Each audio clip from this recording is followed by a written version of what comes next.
What's up, everybody, and welcome to the next episode of the The Irish Fan Podcast. My name is Danny, where I am not an Irish fan. I am the Irish fan. Thank you so much for tuning in.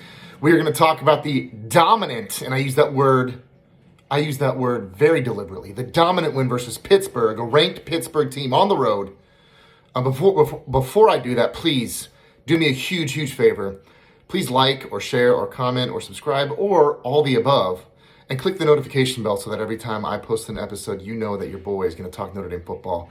That would really help me out a lot. I'm not doing this because I'm trying to make tons of money or start this huge podcast. I just love talking Notre Dame football.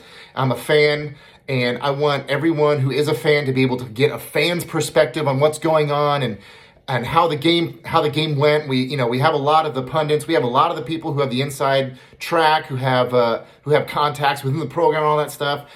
We just want to listen to each other so we can bitch, whine, and complain. And then also have fun conversations like we're about to have. So this is not going to be very long. I just want to talk about just a few things. Okay, we dominated today. We absolutely dominated today. It wasn't even close. Wasn't even a close game. I have never been more convinced as a Notre Dame football fan. Never in my whole life. I've been a fan since 1990. I have watched the Snow Bowl. I watched the game of the century. I watched the horrific loss against Boston College and every other big game and small game in between.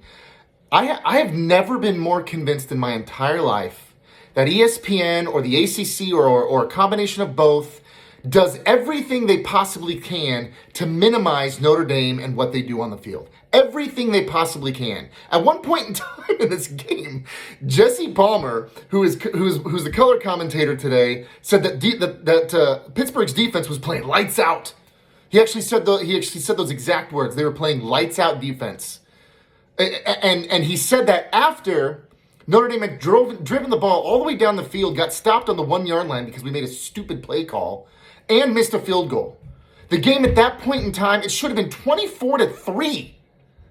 And he was saying that they were playing lights out. It was a joke.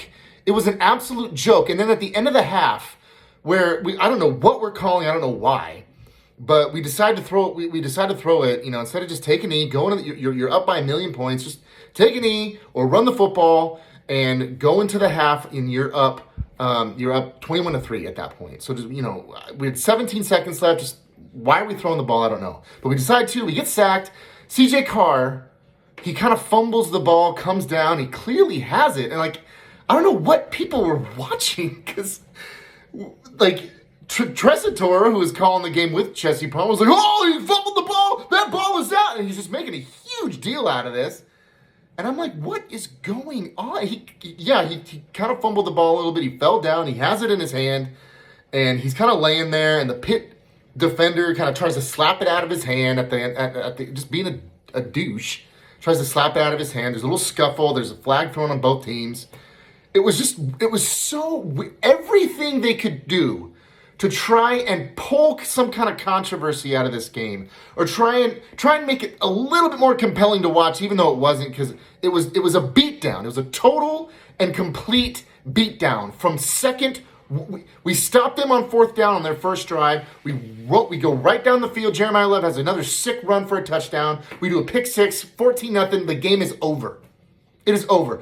Some other teams probably could have come back. I don't know. Maybe other iterations of Notre Dame football teams would have let another Pitt team come back in that game. But that was clearly not happening today. It wasn't even close. It wasn't even close from minute one.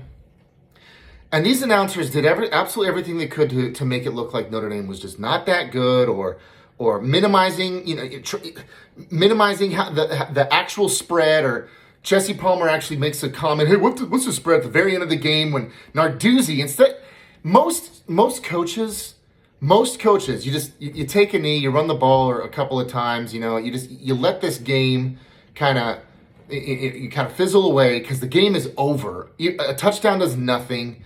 And with 29 seconds left, they run another additional 8 plays. And okay, fine, yeah, Notre Dame, yes, we have to stop it. No, I've got really no complaints there, except it was just kind of a classless move. It was very, very classless. It also shows you too. I've been clamoring for the Notre Dame football program to put more points on people when they can. You want to put in backups, fine. But you throw the rock, you throw the dime, and you get it to your athletes so they can score points. You need to run up the score. And it is not a classless thing to do anymore. Teams do it all the time. You have to, because college football is a game of perception. It always has been. It always will be, as long as it is a ranked 1 through 25 style of a sport, and not like the NFL where you have a division and a conference, and if you win those, then you get into the playoff. It's not like that yet. It's close, but it's not like that yet. It's still a game perception. Who does the college football playoffs perceive to be the top 25 teams in the country? It's not.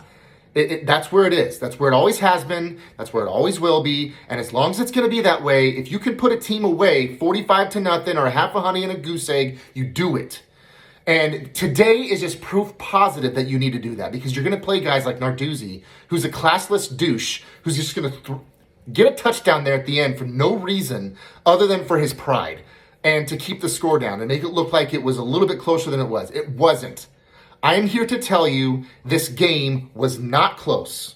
Jeremiah, like I said, Jeremiah Love runs for a 56-yard touchdown. The next play, it's a pick six, 14-0. The game is over. It was over in the first quarter, and it was obvious. It wasn't even close. So, how did we play? We played great. I got nothing to say. There's no good, bad, and ugly today. It was all good. The defense today was elite. Today, it was elite. I don't know. You can say what you want about Chris Ash, and I've definitely been a criticizer of Chris Ash, especially those first couple of games, all the way up until through the Purdue game. I was pretty much calling for him to be not fired midway through the season, but looking for another coach at the end of the season. Again, I'll also caveat this saying that I'm not 100% sure how much of this is Chris Ash and how much of this is Marcus Freeman. But whatever it is, whatever they're doing, whatever the combo is, it's working. They need to keep doing it. They're doing great. They're playing. Today they dominated today. There was a couple of play calls I didn't like, especially there at the end. But they were dominant. They were absolutely dominant. Pitt had no answer. And they're one of the better offenses in the ACC. They've been one of the better offenses the last couple of weeks in the country.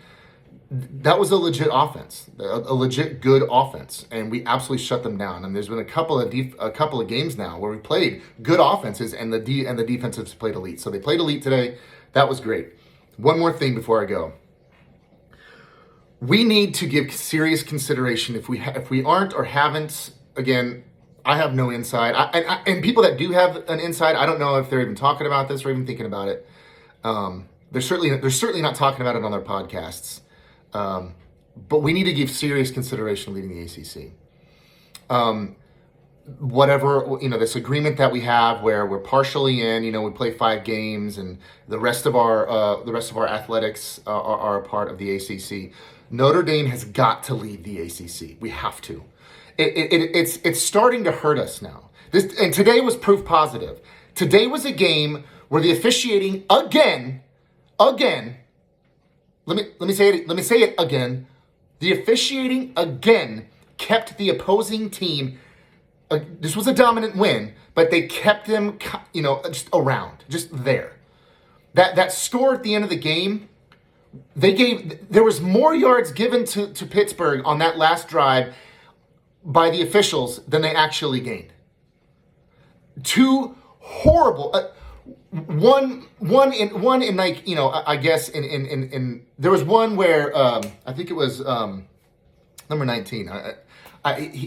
He kind of hits him around the neck or the head. It was, he didn't fall down or anything. It was a little ticky-tacky. You can see in a world where some other referees would call it. The other one where he hits him in the waist, and you hear the color commentator say, "Oh, you can't hit him in the knees or below." And he didn't hit him in the knees. They still call roughing the passer. Just so egregious. It's so beyond obvious and absurd at this point that they are getting fed from the top of the ACC, from whoever that commissioner is. These referees are being told, do what you can to keep this close. Clearly, I'm not a conspiracy theorist. I don't like that. Do refs get paid off? I don't like talking about that on my show. I'm not that kind of a person. At the same time, you can't help but you're just not believing your eyes. It's so absurd. It is so egregious. It is so ridiculous. And I also get that there's probably a lot of people saying, hey, Danny, calm down. We won the game by, whatever odd points. It was a dominant win, like you said, which it was. I get it. But it's, again, like, it's games like this. College football, it is important. You want to say that it's not important? It is, because the College Football Playoff Committee looks at these things, looks at the final scores. Oh, no, they let them score a touchdown there. They do. They just do. That is reality. You need to get it through your heads. College football is a game of perception, and it needs to be known. People need to play that way. You need to coach that way. Narduzzi coached that way. He's a huge douche, but he coached that way today. If you can score 100 points against your opponent, you need to do it. You need to do it. I'm not saying play your starters when you're up 56-0. But if you're playing your third string, I don't care if it's walk-ons. Play your offense and score touchdowns. You need to do it. Today was proof positive that you do. The referees are ridiculous. This officiating crew is middle school level officiating. It was terrible. Again, woosah. But I digress. One of those games that was very fun to watch, but simultaneously kind of annoying, because you could have had a more dominant win, and that's what you need. It's what you need. Yes, we did our job. Yes, we did exactly what we needed to do. We went on the road. We didn't even make it close. We are peaking just at the right time. Notre Dame is right now a playoff caliber football team. I don't care what ESPN says. I don't care what kind of a joke crew they have out there that keeps telling people they're clear disadvantage of them not being in a conference.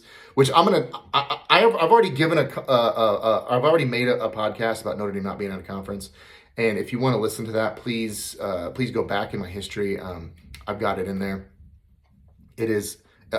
I talk about why Notre Dame's not in a conference. I talk about conferences in general. What are they? A lot of people don't even know.